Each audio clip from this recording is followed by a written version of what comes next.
चंदनपुर गांव घने जंगलों के बीच बसा हुआ था, जहां दिन में पक्षियों की चहचहाहट और रात में रहस्यमयी सन्नाटा छाया रहता।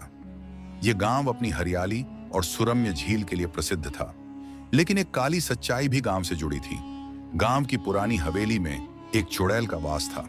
इस चुड़ैल की कहानी ने गांव वालों की रातों की नींद उड़ा रखी थी। कहते हैं, वर्षों पहले सविता नाम की एक सुंदर युवती इस हवेली में रहती थी। वह अपनी शादी के दिन एक भयंकर धोखे का शिकार हुई। उसके परिवार ने लालच के कारण उसकी शादी तोड़ दी और इसी गहरे आघात में उसकी झील में डूबकर मृत्यु हो गई। उसकी आत्मा को शांति नहीं मिली और वह चुड़ैल बनकर गांव में भटकने लगी। डर का साम्राज्य। हर पूर्णिमा की रात लोग दावा करते थे कि उन्होंने सफेद साड़ी पहने एक स्त्री को झील के किनारे टहलते देखा है। कुछ लोग कहते थे कि उसकी कराहें सुनाई देती थी, जो सीधे दिल में भय पैदा कर देती थी। एक बार गांव का एक साहसी युवक राजू इस रहस्य को सुलझाने जंगल में गया था। अगली सुबह उसे झील के पास बेहोशी की हालत में पाया गया। उसकी आंखों में डर और होठों पर एक रहस्यमयी मुस्कान थी। होश में आने के बाद उसने कांपती आवाज में कहा, वह मुझे बुला रही थी। उसकी आंखों में आग थी। घबराए हुए गांव वालों ने एक सिद्ध साधु को बुलाया। साधु ने चुड़ैल की आत्मा को शांत करने का वचन दिया। उन्होंने कहा, यह आत्मा पीड़ा और बदले की आग में जल रही है। हमें इसे शांति देनी होगी, पर यह कार्य आसान नहीं होगा। हमें उसके गहरे दर्द को समझना होगा। भयावह रात अंधेरी रात थी। चंद्रमा की धुंधली रोशनी झील को अलौकिक बना रही थी।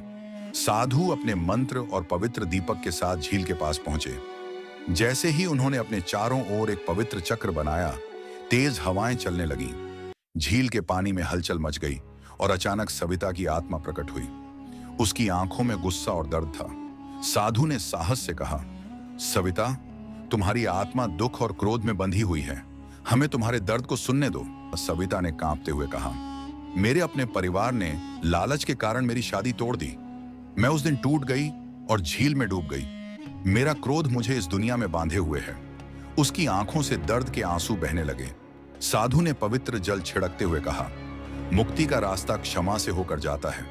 अपने दिल को हल्का करो। तुम अब भी इस दुनिया से शांति के साथ विदा हो सकती हो।